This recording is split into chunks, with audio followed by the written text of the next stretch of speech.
బాబాయ్ నమస్తే. నమస్తే. ఈ ప్రభుత్వం అధికారంలోకి వచ్చి 4 సంవత్సరాల 9 నెలలు గడిచిపోయింది. ఇంకొక 3-4 నెలల్లో ఎలక్షన్లు వచ్చే పొజిషను ఎలా ఉందంటారు జగన్మోహన్ రెడ్డి పరిపాలన అనేది? పరమ చెత్తగా ఉంది. మీరు అడగటానికి నేను చెప్పడానికి కూడా అంత భావ్యంగా లేదు. పరమ దరిద్రంగా ఉంది. నా వయసు 58 సంవత్సరాలు. నాకు అందరిలాగానే ఓటు వచ్చింది.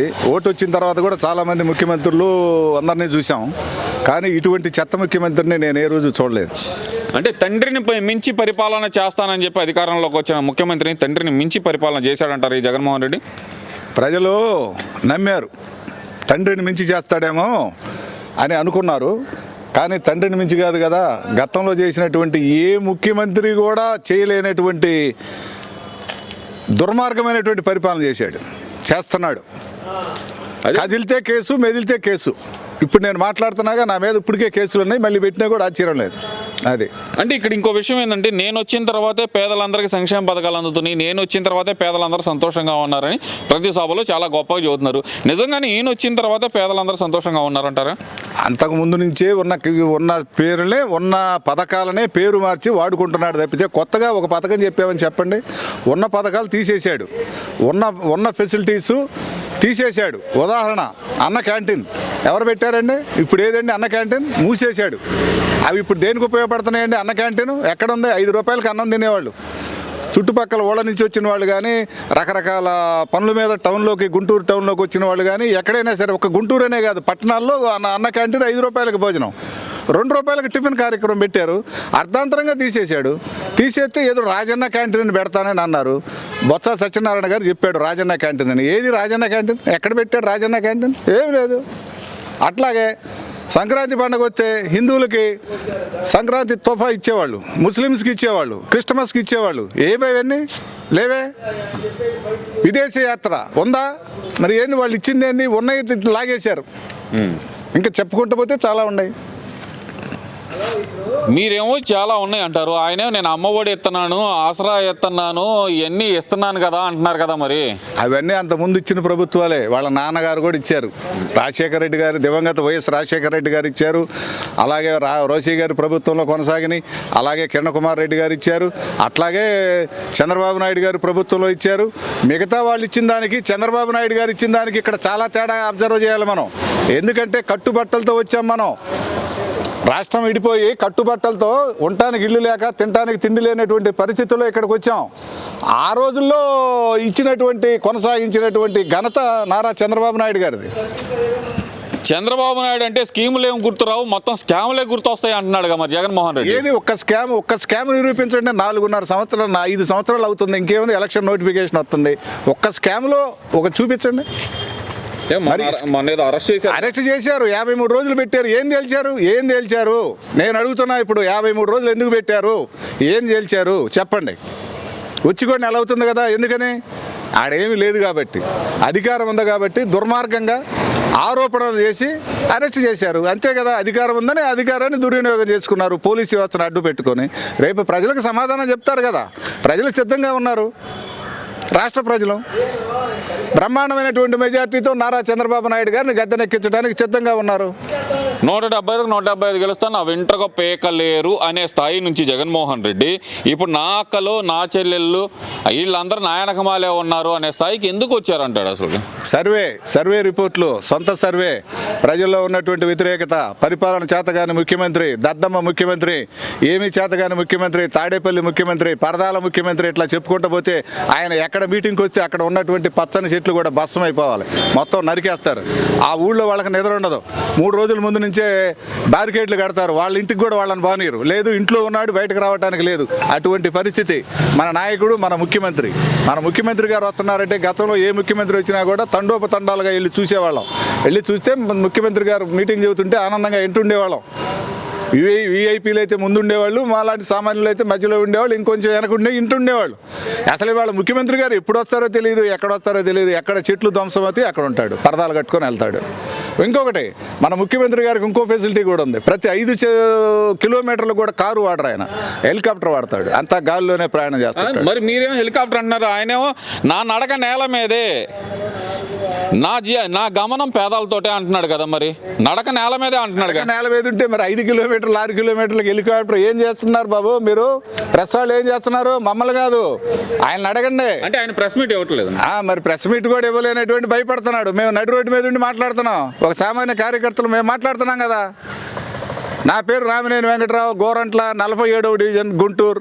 సరే ఇవన్నీ కాదండి, మరి ముఖ్యమంత్రి గారి సంగతి కాసేపు పక్కన పెడితే కనుక ఈ మంత్రులు వాడుతున్న భాషను ఎలా చూడాలంటారు? ఆ భాష వాడితే కానీ వాళ్ళ పోస్టులు ఉండవు అక్కడ. అసలు విషయం అది. తాడేపల్లి ప్యాలెస్లో స్క్రిప్ట్ రాసే వాళ్ళు ఉన్నారు కొంతమంది.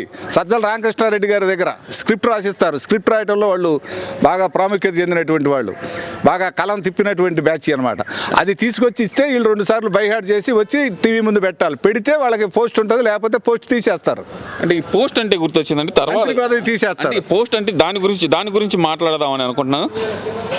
నా బొమ్మ చూసి ప్రజలందరూ ఓటేశారు, మీకు నా బొమ్మ చూసి మాత్రమే మమ్మల్ని గెలిపించారు అన్న ముఖ్యమంత్రి ఇప్పుడు సిట్టింగ్ ఎమ్మెల్యేలను ఎందుకు మారుస్తున్నారు? ప్రతిపక్షాలనేమో మీరు విడివిడిగా పోటీ చేయండి దమ్ముంటే అంటున్నారు, మరి వీళ్ళు సిట్టింగ్లకు ఎందుకు సీట్లు ఇవ్వలేకపోతున్నారు అంటారు? అదే పరిస్థితి. నన్ను అడుగుతారేం తమ్ముడు? ఆయన అడగండి. మీ బొమ్మ చూసి కదా వేసేది, ఎందుకు మారుస్తావన్నా అని ఇదే నన్ను అడిగినట్టు వాళ్ళని అడుగు తమ్ముడు. నేను ఎట్లా సమాధానం చెబుతాను? వాళ్ళకి ఓటమి భయం పెట్టింది. ఈ ఊళ్ళో జల్లలేదు, గుంటూరులో జల్లలేదు, సత్తెనపల్లి పోతాడు, సత్తెనపల్లి జల్లలేదు, ఇంకో చోటకు పోతాడు, అంతే. బిచ్చగాడు ఆ ఇంటికి ఒకసారి ఈ ఇంటికి ఒకసారి తిరుగుతూ ఉంటాడు, అంతే. ఇది అంతే. సరే ఇదంతా ఒక లెక్క అయితే కనుక మీరు మాట్లాడింది ఇందాక ఏదైతే కనుక వీళ్ళు వాడుతున్న భాషలో ముఖ్యంగా చెప్పుకోవాల్సింది కొడాలి నాని, పేరు నాని, వల్లభనేని వంశీ, ద్వారంపూడి చంద్రశేఖర్ రెడ్డి, స్పీకర్ తమ్మినేని సీతారాం, మినిస్టర్ మహిళ అయినా సరే రోజా, వీళ్ళందరూ వాడుతున్న భాష ఎలా చూడాలంటారు? ముఖ్యంగా ఇది ఎలా చూడాలని మమ్మల్ని అడుగుతారే? సభ్య సమాజం సిగ్గుతో తలదించుకుంటుంది. ఆడవాళ్ళు వినలేనటువంటి భాష, మగవాళ్ళు కాకరించి ఉమ్మూసేటువంటి భాష. ఇంకా నేను చెప్పలేను నా నోటితో. అనిపించమంటావు?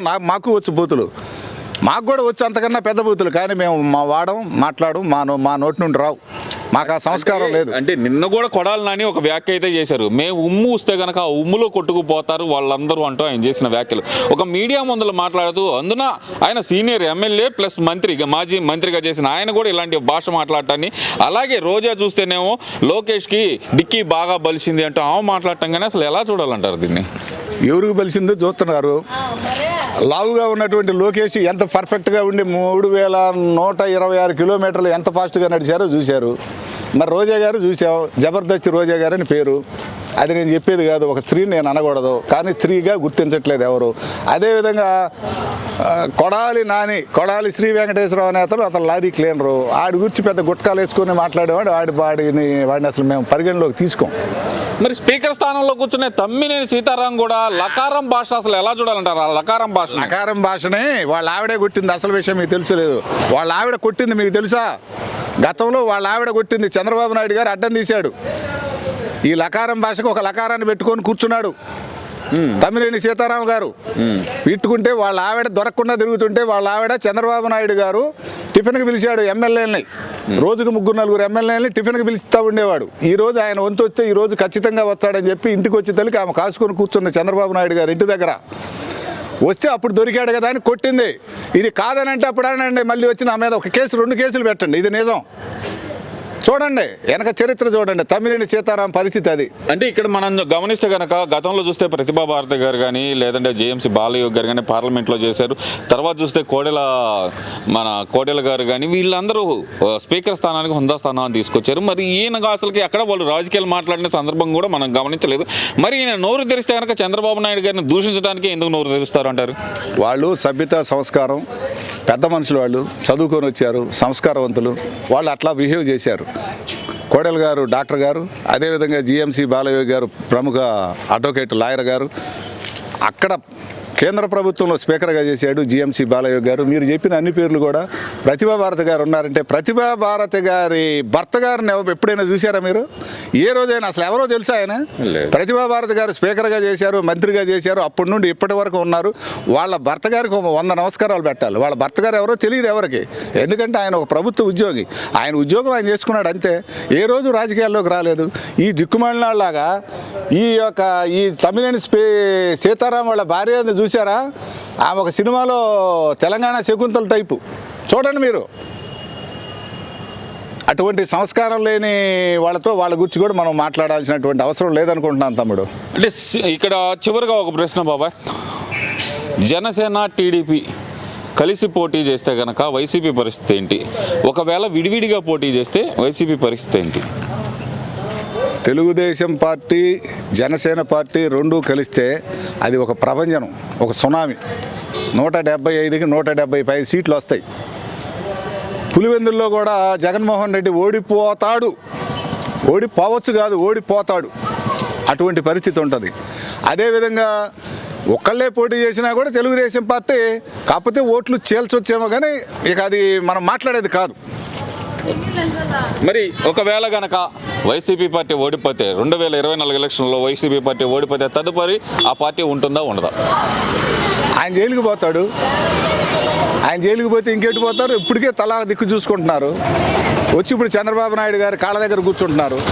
మేము వస్తామని. వద్దు తమ్ముళ్ళు మీరు వెళ్ళిపోండి అంటున్నారు. వాళ్ళు వచ్చినా కూడా చంద్రబాబు నాయుడు గారు చేర్చుకోమన్నా కూడా ఇవాళ చంద్రబాబు నాయుడు గారిని ఎదిరించేటువంటి కసితో ఉన్నారు కార్యకర్తలు. అందులో నేను ఒకడిని. ఇప్పుడు దాకా పిచ్చి తిట్లు తిట్టి ఇప్పుడు వస్తారా? అక్కడ ఎలగొడితే ఇక్కడికి వస్తారా? మేమైతే ఒప్పుకోం. ఇది నా వ్యక్తిగత అభిప్రాయం. ప్లీజ్. Thank you.